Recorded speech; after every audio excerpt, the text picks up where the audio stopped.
Hoy, en una contundente acción contra el narcoterrorismo, la Oficina de Control de Activos Extranjeros del Departamento del Tesoro de los Estados Unidos sancionó a 50 personas y entidades mexicanas vinculadas al cártel Jalisco Nueva Generación. Esta acción, de acuerdo con la OFAC, desbarata una amplia gama de actividades delictivas que benefician al cártel Jalisco en varios estados. Entre los sancionados se encuentran Juan Carlos González, el Pelón o el 03, el hijastro del Mencho, que se convirtió en el nuevo líder del cártel tras la muerte de Rubén Oseguera Cervantes. Este personaje, ya se lo habíamos dicho aquí, es hijo de la esposa de Rosalinda, de la esposa del Mencho. Ya vamos a platicar con él, pero la OFAC, el Departamento del Tesoro, muestran la nueva estructura que tiene el cártel Jalisco Nueva Generación y desbarata toda una trama de 50 personas y empresas que son parte de la estructura financiera de este cártel que es hoy el más importante de México.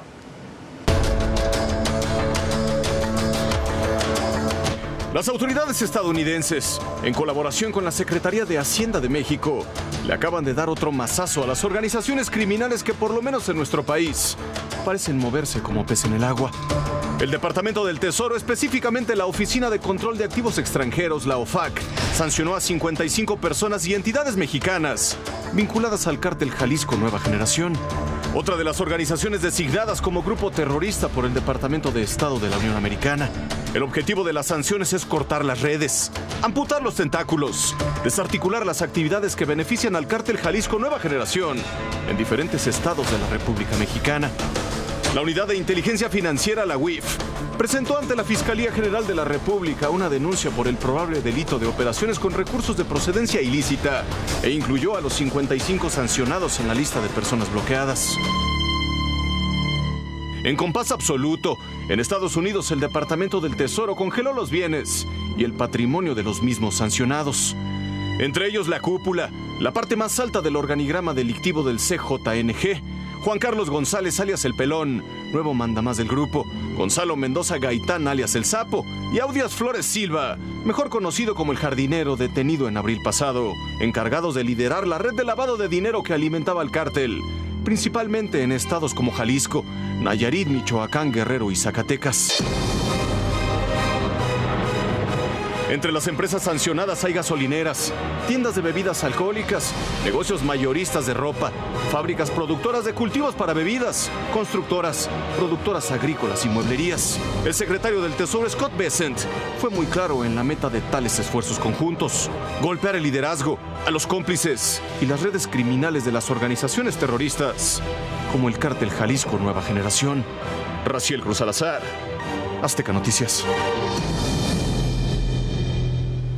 Bueno, este es un golpe muy importante, se toma en forma simultánea, lo toma la OFAC, allá el FinCEN es las áreas financieras y aquí la UIF tomó medidas similares para congelar cuentas, bloquear cuentas de estos personajes.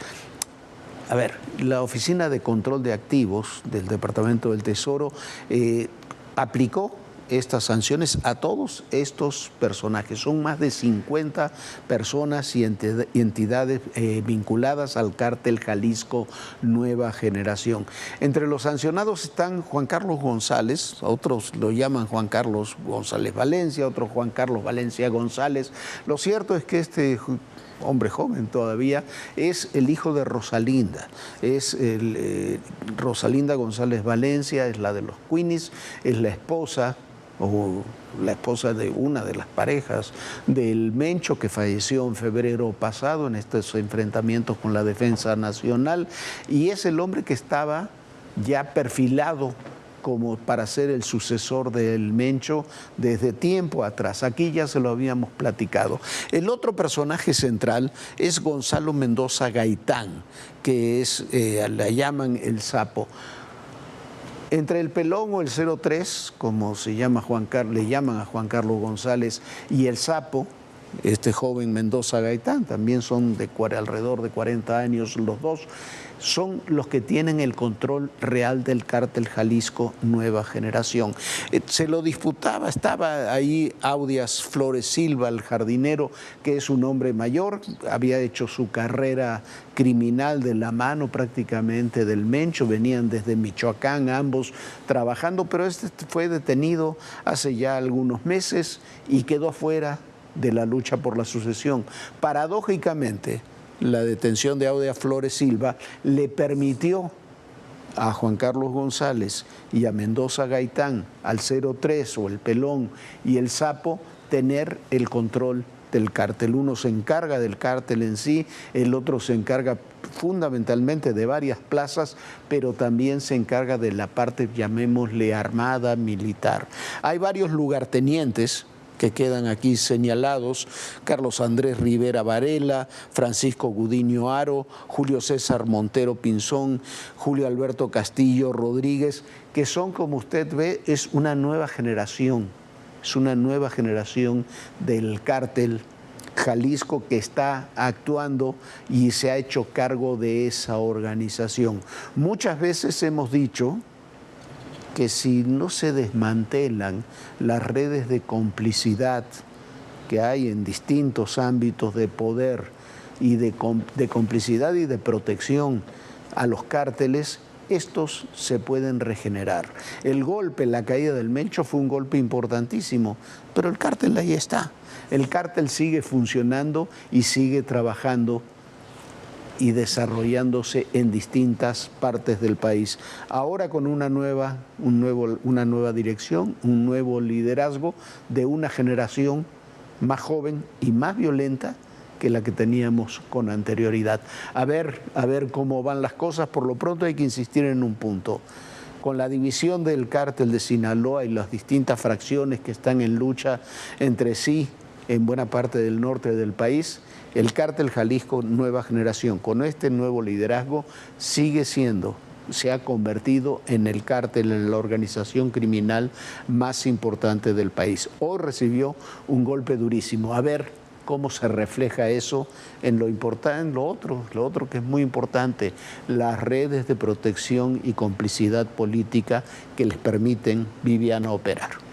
Bueno, y la colusión de las autoridades de todo nivel con el crimen organizado es una realidad desde el caso evidente y con pedido de detención de Estados Unidos ignorada por el gobierno federal del gobernador Rubén Rocha Moya o, por ejemplo, el senador Enrique Insunza, hasta presidentes municipales y funcionarios locales que terminan por complicidad o por no aceptar las condiciones de los grupos criminales asesinados. Uno de esos casos es el del presidente municipal de Temoac, Valentín Lavín Romero, asesinado ayer dentro del propio Palacio Municipal luego de que sufriera un atentado. Ya había sufrido un atentado en enero. Por lo que sabemos, sus relaciones, las de su familia, con grupos del crimen organizado en la entidad, era un tema evidente, pero seguía ahí en el cargo. Lo mismo sucede con muchos otros alcaldes en el estado. En Morelos es una plaga. Lo mismo sucede en Zacatecas, como se puso de manifiesto con el asesinato de 10 personas, incluyendo un exalcalde, el fin de semana pasado. Siguen las investigaciones por el asesinato de Valentín Lavín Romero, alcalde de Temoac, Morelos. Fue la mañana de este miércoles cuando dos sujetos irrumpieron en las instalaciones de la presidencia municipal y le dispararon. En este edificio fue donde atacaron al edil de Temoac y bueno, pues sabemos que falleció este. Lavín quedó herido, por lo que elementos de emergencias acudieron de inmediato para brindarle atención médica. Poco después, la Fiscalía General del Estado de Morelos confirmó su fallecimiento. Enseguida fue desplegado un operativo de seguridad para localizar a los responsables del asesinato. Esta agresión fue la segunda registrada en el año contra el alcalde Lavín. La primera ocurrió en enero cuando fue atacado a balazos mientras circulaba por la carretera federal México-Oaxaca a la altura de la comunidad de Amayuca. El alcalde de Temoac quedó herido, por lo que fue atendido por paramédicos y posteriormente trasladado a un hospital. El ataque fue realizado por un grupo de sujetos que se desplazaban en un vehículo. Esa vez, Lavín Romero sufrió un impacto de bala en la cadera que no puso en peligro su vida. Luego de la agresión, El alcalde solicitó licencia temporal a su cargo mientras recibía atención médica, pero reanudó sus actividades cuando fue dado de alta del hospital, cerca de un mes después de los hechos. Medios locales reportaron que en marzo, un grupo de hombres armados atacó en al menos 2 ocasiones negocios que serían propiedad del alcalde, en los que solo se registraron daños materiales. Por lo pronto, elementos de la Fiscalía de Morelos aseguraron las oficinas del Palacio Municipal de Temoac y la Mesa de Coordinación Estatal para la Construcción de Paz y Seguridad del Estado informó que entró en sesión permanente. Valentín Lavín asumió la alcaldía de Temoac desde enero de 2025, la cual ya había ocupado entre 2019 y 2021. Pero la violencia en su contra comenzó desde que era alcalde electo en 2018 por el Partido Verde Ecologista de México, cuando 3 de sus familiares fueron asesinados. La violencia contra políticos locales también se hizo notar con crudeza el pasado fin de semana en Zacatecas, donde asesinaron a 10 personas, entre las que se encuentra el expresidente municipal de Sombrerete, Ignacio Castrejón Valdés, 2 funcionarios del municipio de Fresnillo, uno de ellos director de Desarrollo Social y un integrante de Protección Civil. Las primeras líneas de investigación arrojan que podemos estar frente a un caso de colusión de funcionarios públicos, y la segunda línea de investigación que tiene que ver con casos de extorsión o con una posible red de extorsión. De acuerdo con la Fiscalía de Zacatecas, 8 de las víctimas fueron asfixiadas y 2 más asesinadas con disparos de arma de fuego. Azteca Noticias. Mientras tanto, luego de una audiencia que duró más de 30 horas en un ejercicio más de justicia selectiva, se sujetó a proceso al exgobernador de Baja California, Ernesto Rufo Appel, y bueno, seguirá su proceso en prisión en el penal del Altiplano. Mañana se reunirán en Guanajuato exgobernadores del PAN, incluyendo al expresidente Vicente Fox, para respaldar a Rufo Appel. Vincularon a proceso a Ernesto Rufo Appel, exgobernador de Baja California y el primer gobernador de oposición en la historia del país. Tras más de 34 horas de audiencia, una jueza federal le imputó los delitos de delincuencia organizada, contrabando y delitos en materia de hidrocarburos. Ernesto Rufo Appel permanecerá en prisión preventiva oficiosa en el penal del Altiplano en Almoloya de Juárez. Junto con él, otras 7 personas también fueron vinculadas a proceso por los delitos de delincuencia organizada y delitos en materia de hidrocarburos. La Fiscalía General de la República acusa a Ernesto Rufo Appel de estar relacionado con el contrabando de al menos 800 millones de litros de combustible y utilizar una de sus empresas para introducir hidrocarburos de forma ilegal de Estados Unidos a nuestro país. Un posible desfalco a la hacienda pública de 5.400 millones de pesos. Por su parte, la oposición señala que Ernesto Rufo Appel es un perseguido político y denuncia al régimen por aplicar una justicia selectiva, pues mientras a Rufo Appel sí lo detienen y le ponen todo el peso de la ley, a personajes del oficialismo como Rubén Rocha Moya y el senador Enrique Insunza, acusados por Estados Unidos de tener vínculos con el crimen organizado, no los tocan. Tras la vinculación a proceso de Ernesto Rufo Appel, corresponderá al Ministerio Público reunir y acreditar las pruebas en su contra. Hugo Vela, Azteca Noticias. Bueno, y la Fiscalía de Veracruz solicitó el desafuero de Raúl González Martínez, alcalde de Ixhuatlán. Lo señalan como autor intelectual y secuestro también del homicidio de la periodista Roxana Guzmán. El Congreso de Veracruz dio el primer paso para retirar el fuero al alcalde de Ixhuatlán del Sureste, Raúl González Martínez, de Movimiento Ciudadano, señalado por la Fiscalía General del Estado como presunto autor intelectual del secuestro y homicidio de la periodista Roxana Guzmán. La Fiscalía sostiene que González Martínez habría ordenado el secuestro de la directora del portal Pulso Informativo del Sureste, ocurrido el 2 de junio en Nanchital, y cuyos restos fueron localizados un mes después, el 3 de julio, durante un cateo en el sur de Veracruz. De acuerdo con la carpeta de investigación, un testigo protegido dijo que el alcalde habría ordenado el secuestro de la comunicadora, porque supuestamente ella tenía una fotografía donde aparece el alcalde portando un arma larga, lo que le traería problemas en su carrera política. Hasta ahora hay 8 personas detenidas por el crimen. Entre ellos figuran 4 policías municipales de Ixhuatlán del Sureste, quienes presuntamente brindaban protección al grupo criminal que habría ejecutado el secuestro de la periodista, además de 4 presuntos integrantes de la organización delictiva. De acuerdo con distintas organizaciones enfocadas en la defensa de la libertad de expresión, en Veracruz se tienen registrados al menos 30 asesinatos de periodistas desde el año 2000. Azteca Noticias.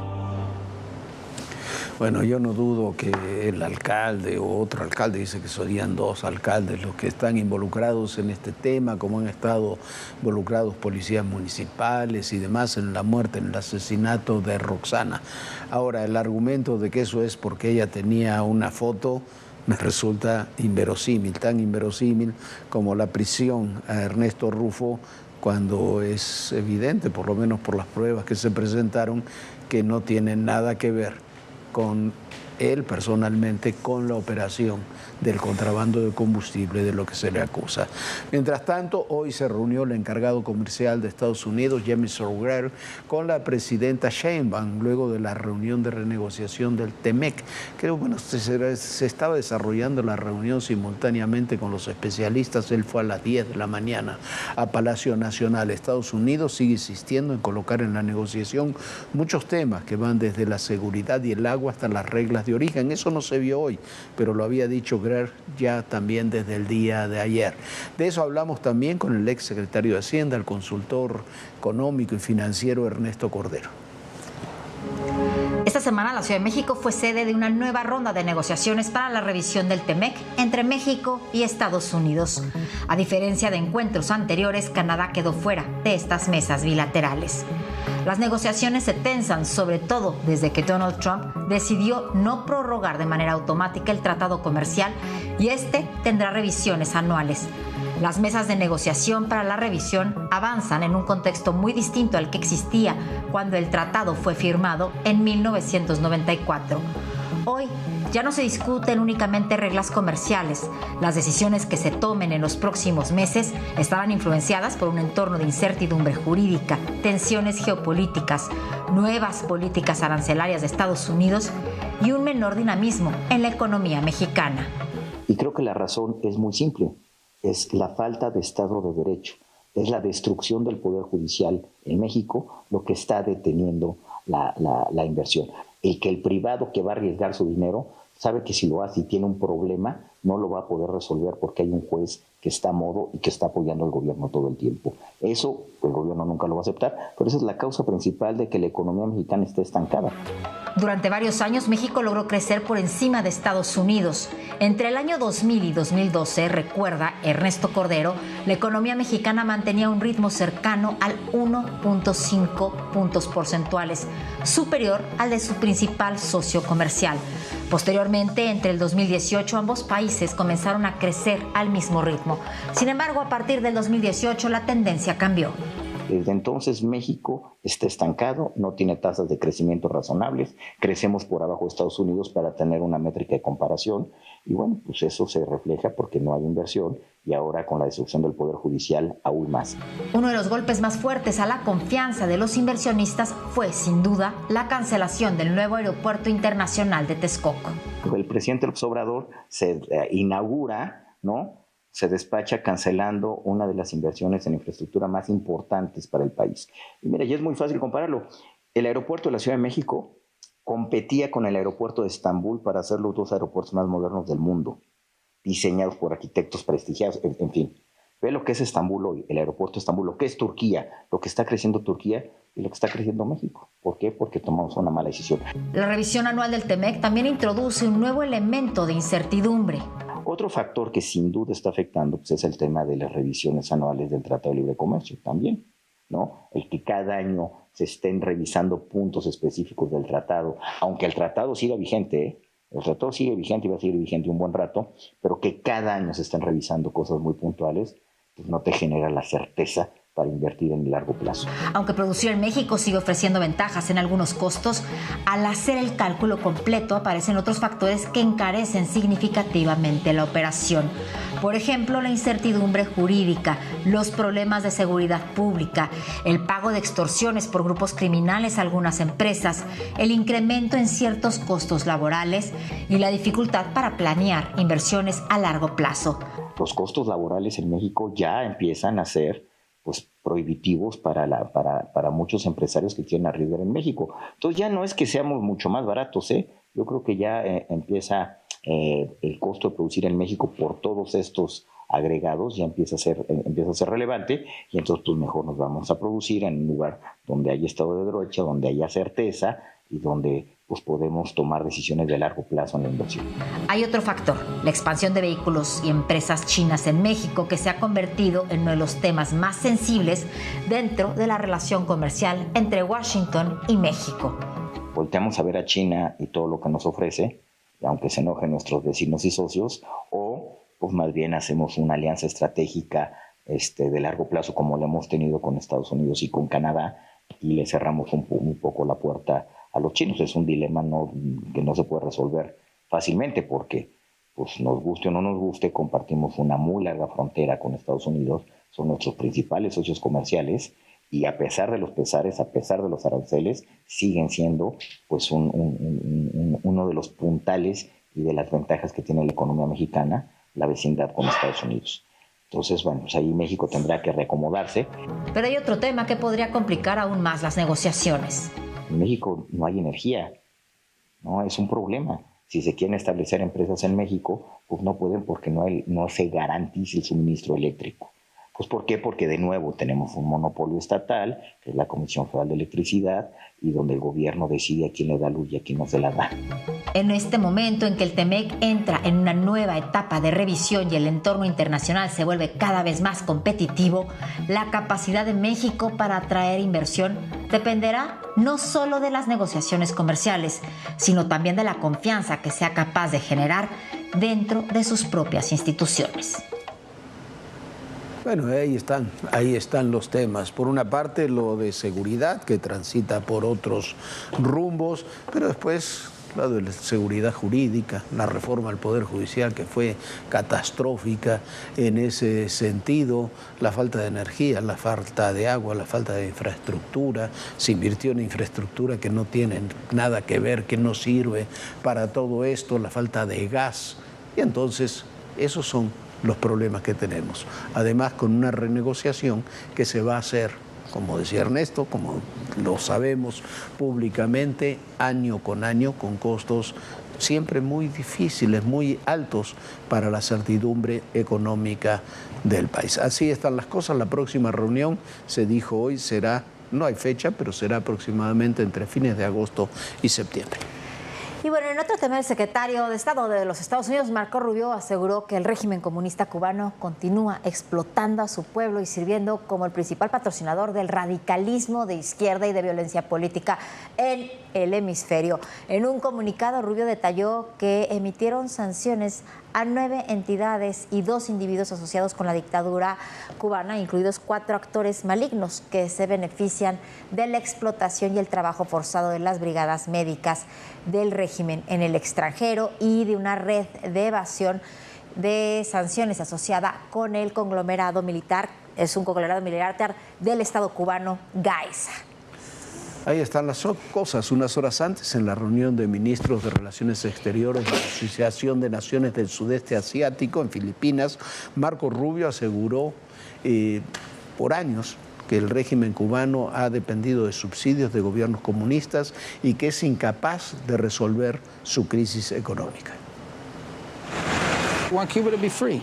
But in that sense, you know, on the level of detail you're asking me, suffice it to say that as long as the people that are in charge think the way these people think and act the way these people act, it's going to be difficult for them to make the changes that need to be made in order for Cuba to have a better future. Because they just really, they don't understand it. Some of them are incompetent, and some of them just basically don't understand, and others are just so recalcitrant that they'd rather, you know, destroy the country than ever walk away from a failed ideology. Although I think the number of people in that category. Bueno, todo este discurso de Marco Rubio, el documento presentado la semana pasada, las sanciones que se presentaron hoy, están literalmente cercando a Cuba. Y lo que dice Rubio, la verdad, podrá gustar o no, pero tiene razón.